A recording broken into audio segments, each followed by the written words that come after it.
મારું નામ ચૌહાણ પરેશભાઈ નરસિંહભાઈ, ગામ ખારી, તાલુકો મહુવા, જિલ્લો ભાવનગર. આ જે લાલ ડુંગળી તમે જુઓ છો એ વરદ કંપનીનું સુપર ગોલ્ડ બિયારણ છે. અને ગયા વર્ષે ઉનાળામાં મેં કાંજી કરી અને વાવેલી હતી. અત્યારે એની કાંજી સોંપી છે. એટલા વરસાદમાં આને કાંઈ તકલીફ નથી. અને તમે કાવરિયું બિયારણ છે, દેશી નથી.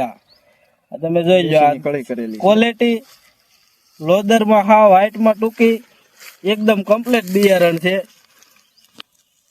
મારું નામ હરેશભાઈ વીરજીભાઈ જાદવ, ગામ ખારી, તાલુકો મહુવા, જિલ્લો ભાવનગર. આ ડુંગળી એવી છે કે આ દેશીને છે ને તમે ગણો ને તો આ લોદર આમ હોય છે. અને આ ઘાવરિયું બિયારણ છે. અને ઘાવરિયું ઉનાળે કળી કરીને પકવેલું બિયારણ છે. ચોમાસામાં રક્ષણ સારું આવે છે ને ઉનાળા માટે સારું છે.